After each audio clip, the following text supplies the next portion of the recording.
Hello दोस्तों, आज का वीडियो का टॉपिक है हिंदी भाषा का सामान्य परिचय, जो कि ज़्यादातर एग्ज़ाम में पूछा जाता है। अगर किसी भी एग्ज़ाम के सिलेबस में हिंदी है तो उसमें यहाँ से क्वेश्चन डेफिनेटली आते हैं।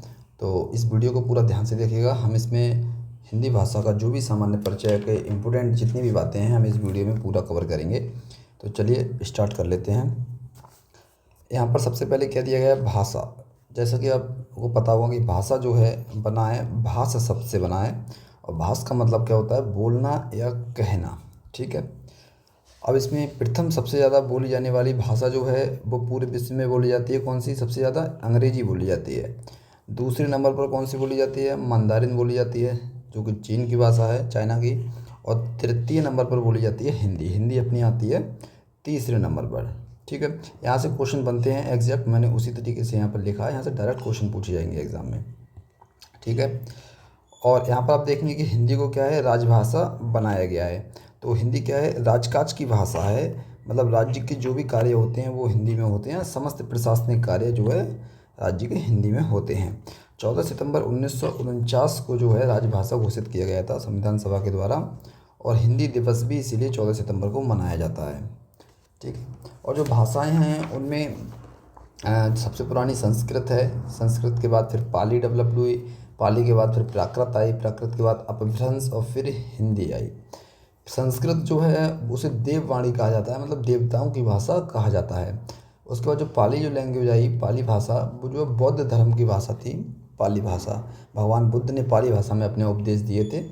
और उसके बाद जो भाषा आई वो है प्राकृत भाषा। प्राकृत भाषा जैन धर्म की भाषा है। महावीर स्वामी ने प्राकृत भाषा में अपने उपदेश दिए थे। ठीक है।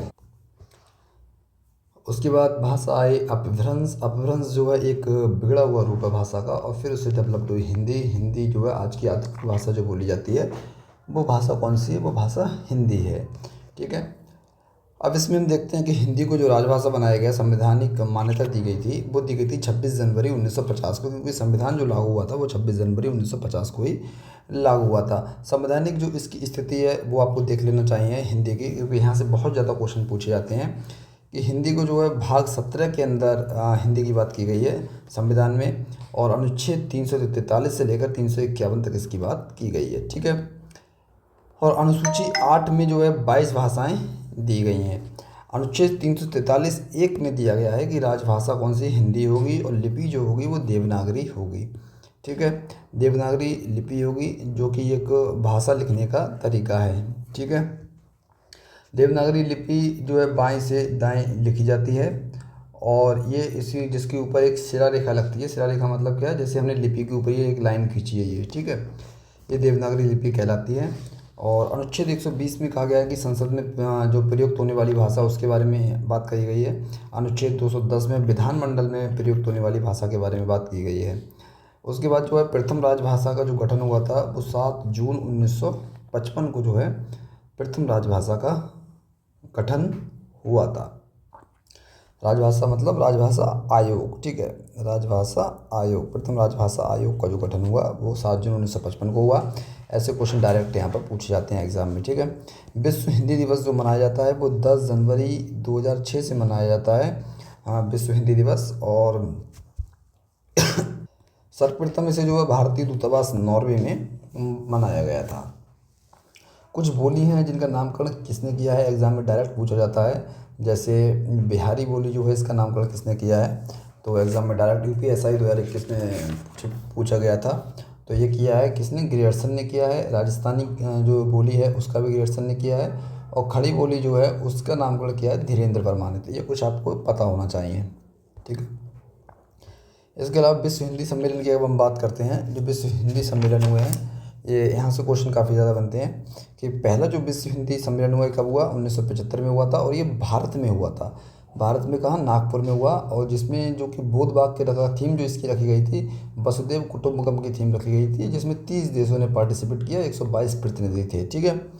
दूसरा जो हुआ है 1976 में हुआ है, ये पोर्ट लेव्स में, वो मॉरिशस में हुआ है।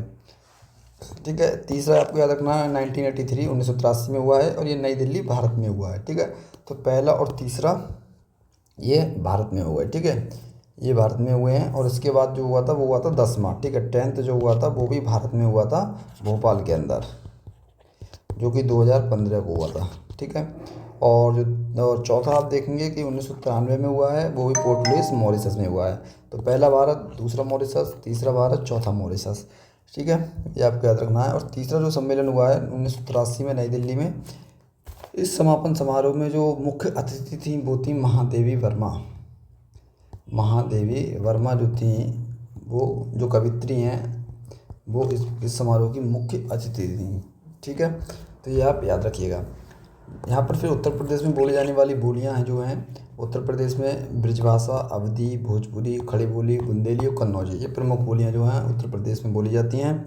इनके भी कई सारे पार्ट हैं। जैसे ब्रजभाषा की हम बात करें तो ब्रजभाषा को भी मतलब उसमें हम बांट सकते हैं भरतपुरी, अंतर्देशीय, डांगी, भुक्सा, ग्वालियरी, इस तरीके से।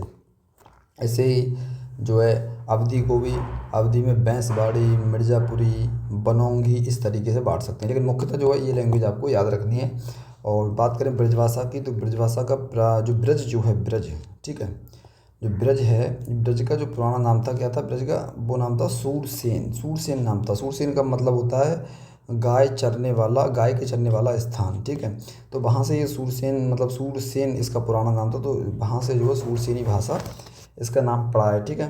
अगर हम बात करें ब्रजभाषा की कवियों की, तो तुलसीदास जी, अष्टछाप कवि जितने भी हैं, कुंभन दास, सूरदास, कृष्णदास, परमानंद दास, गोविंद दास या चित्त स्वामी, नंददास, चतुर्भुज दास, जितने भी अष्टछाप मतलब 8 कवि हैं, ये वो भी सारे जो हैं ब्रजभाषा के कवि हैं। रहीम, बिहारी, रसखान, भूषण, केशवदास, ये सब आप याद रखिएगा, यहाँ से क्वेश्चन आते हैं। अवधी भाषा की अगर हम बात करें तो अवधी भाषा जो है, अवध ये अयोध्या की ये भाषा है। अयोध्या में बोली जाने वाली भाषा जो है अवधी भाषा है ये, ठीक है। और अवधी जो भाषा है, इसका क्षेत्र जो है जैसे बहराइच, बाराबंकी या लखनऊ जो रायबरेली साइड है, वहाँ पर ये बोली जाती है। और इसकी रचनाएं जो प्रमुख हैं वो हैं पद्मावत, जो कि मलिक मोहम्मद जायसी द्वारा रचित है, पद्मावत, और रामचरित मानस, ये अवधी में लिखी गई हैं, ठीक है। भोजपुरी जो है, जिसे पूर्वी भाषा भी कहा जाता है भोजपुरी के लिए, इसका भोजपुर केंद्र है, तो इसे पूर्वी भाषा कहा जाता है। और इसके जो प्रमुख कवि हैं वो हैं भिखारी ठाकुर। भिखारी ठाकुर को भोजपुरी का शेक्सपियर या भोजपुरी का भारतेंदु कहा जाता है, ठीक है। और इसके कवि जो हैं कबीरदास हैं, राहुल सांकृत्यायन भी हैं। खड़ी बोली जो है उसे कौरवी भाषा कहा जाता है खड़ी बोली के लिए, और ये मेरठ दिल्ली के आसपास के क्षेत्र में बोली जाती है। और इसके जो कवि हैं वो मतलब इसमें जो रचनाएं हैं, एक तो प्रिय प्रवास है और एक कामायनी है, ठीक है। प्रिय प्रवास जो है अयोध्या सिंह उपाध्याय हरिऔध के द्वारा लिखी गई है, और कामायनी जयशंकर प्रसाद के द्वारा लिखी गई है। और प्रथम कवि जो खड़ी बोली के माने जाते हैं वो माने जाते हैं अमीर खुसरो। बुंदेली जो है झांसी और हमीरपुर साइड में बोली जाने वाली भाषा है, और शैरसेनी अपभ्रंश से इसका विकास हुआ है। और झांसी, हमीरपुर या फिर दतिया, बांदा जो इलाका है वो है। इसकी उपभाषाएं होती हैं कुछ उपबोलियाँ, जैसे राठौरी या लोहाती, ये इसकी उपबोलियाँ भी हैं, ठीक है। और कन्नौजी की बात करें, कन्नौजी पीलीभीत, हरदोई और फर्रुखा साइड में बोली जाती है। इसमें साहित्य वगैरह की कोई बात इसमें रचना नहीं है, ठीक है। तो ये उत्तर प्रदेश की मुख्य बोलियां हैं, तो ये आप यहाँ पर याद रखिएगा, यहाँ से क्वेश्चन पूछे जाते हैं, ठीक है। तो यहाँ पर हमने कुछ इंपॉर्टेंट फैक्ट कवर कर दिए, यहाँ से जो क्वेश्चन पूछ लिए जाते हैं। वीडियो पसंद आया हो तो लाइक करिएगा, और चैनल को सब्सक्राइब, कमेंट करके बताइएगा वीडियो आपको कैसा लगा। चलिए मिलते हैं नेक्स्ट वीडियो में।